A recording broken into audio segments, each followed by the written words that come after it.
कथा चाणक्य। सपने देखने वालों और चिंतकों के लिए विवेकपूर्ण कथाएं। भाग 1। पहली 10 कहानियां। अध्याय 1। वचनबद्धता व आत्म अनुशासन। आचार्य नीति। ऐसा कितनी बार हुआ कि आपने कोई संकल्प किया और उसे तोड़ दिया? 9 वर्ष का संकल्प इसका उदाहरण हो सकता है। भले ही यह जो भी हो, वजन कम करना, सुबह जल्दी उठना, कोई काम समाप्त करना या नई परियोजना का आरंभ, हम पूरे उत्साह से काम का आरंभ करते हैं और जल्द ही हार मान लेते हैं। हम या तो आलस्य से घिर जाते हैं या अपना लक्ष्य भुला देते हैं। परियोजना को पूरा करना ही पर्याप्त नहीं, उसे समाप्त करना भी अनिवार्य होता है।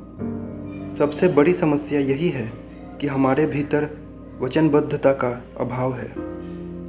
चाणक्य एक वचनबद्ध और अनुशासित व्यक्ति थे। उन्होंने धनानंद का दंभ तोड़ने की जो प्रतिज्ञा ली थी, उसकी तुलना भीष्म प्रतिज्ञा से की जाती है। महाभारत में भीष्म ने एक प्रतिज्ञा ली थी जिसे उन्होंने आजन्म निभाया।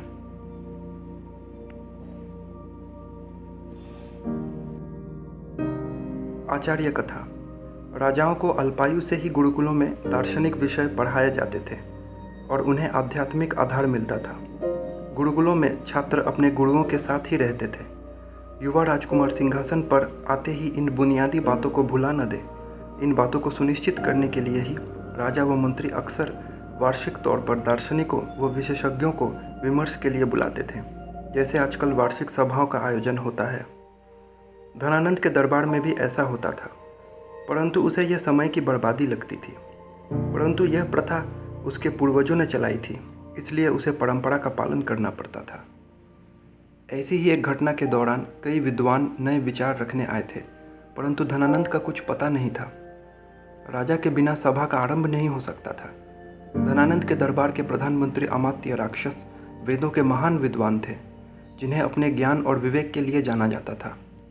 वे राजा के विश्वास पात्र सलाहकारों में से थे और सही मायनों में राज्य का शासन उनके कारण ही चल रहा था।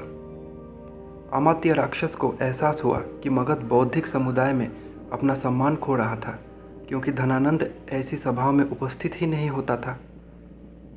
इस दोहराव को रोकने के लिए वे धनानंद से मिलने उसके कक्ष में गए तो वह दासियों के साथ रंगरलियां मनाने में मग्न था। महाराज, ज्ञानीजन और विद्वान दरबार में आपकी प्रतीक्षा कर रहे हैं, कृपया मेरे साथ चलें। इस समय मगध को अपने राजा की आवश्यकता है। आप अपनी गतिविधियों को बाद में जारी रख सकते हैं। शासक ने उत्तर दिया, महाअमात्य राक्षस, यदि यह बात किसी और ने कही होती तो मैं उसका सिर कटवा देता। किसी को भी राजा को आदेश देने का अधिकार नहीं होता, परंतु मैं तुम्हारा प्रशंसक हूँ, इसलिए तुम्हारे साथ चलूँगा। परंतु दरबार में जाते ही धनानंद का ध्यान सभा से उचट गया और वह विमर्श में भाग लेने वाले विद्वानों का अपमान कर अपना मनोरंजन करने लगा। आचार्य चाणक्य वहीं उपस्थित थे। वे यह सब सहन नहीं कर पाए। वे दरबार से उठकर जाने लगे तो धनानंद ने देख लिया। उसे यह अपना अपमान लगा। उसने दरबानों से कहा कि वे चाणक्य को बाहर न जाने दें और बोला, अगर तुम्हें दरबार से इस तरह उठकर जाना था तो तुम आए ही क्यों थे? चाणक्य ने कठोर स्वर में कहा, मैं यहाँ देखने आया था कि मगध में ज्ञान का दीपक जल रहा है या नहीं, और क्या हम मिलकर सिकंदर के होने वाले हमले को टाल सकते हैं। परंतु मुझे अपनी भूल का एहसास हो गया है और अब मैं अपना समय नष्ट नहीं करना चाहता। धनानंद गुस्से से गरजा, इस आदमी को मेरी राजधानी से बाहर फिकवा दो। दरबानों ने चाणक्य को उनकी शिखा से पकड़ लिया, जो इस दौरान खुल गई थी। उन्होंने उन्हें दरबार से बाहर धकेल दिया। ब्राह्मण की शिखा प्रतीकात्मक होती है। यह उसकी गुरु, ईश्वर व अपने ग्रंथों के प्रति भक्ति का प्रतिनिधित्व करती है, जिसे प्रतिदिन सुबह पूजन करने के बाद बांधा जाता है। इस तरह चाणक्य अपने इस घनघोर अपमान से आहत हो उठे और अपनी भयंकर प्रतिज्ञा ली। मैं तुम्हें मगध के राज सिंहासन से उतारने के बाद ही अपनी शिखा बांधूंगा। तब तक चाणक्य केवल एक अध्यापक थे। उनके पास पद, सत्ता या सेना आदि नहीं थी, और अब उन्होंने एक शक्तिशाली राज्य के सम्राट को उसके पद से हटाने का संकल्प लिया था। परंतु केवल प्रतिज्ञा लेना ही पर्याप्त नहीं होता, व्यक्ति को उसे पूरा करने के लिए काम भी करना चाहिए।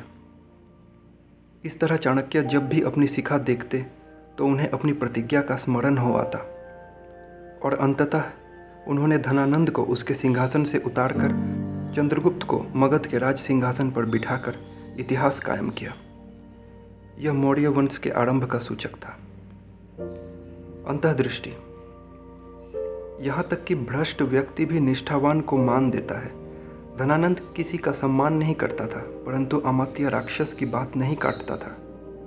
वे एक निष्ठावान और योग्य मंत्री थे, और उनके विवेक और वचनबद्धता के कारण ही घृष्ट राजा भी विवश होकर उनका सम्मान करता था।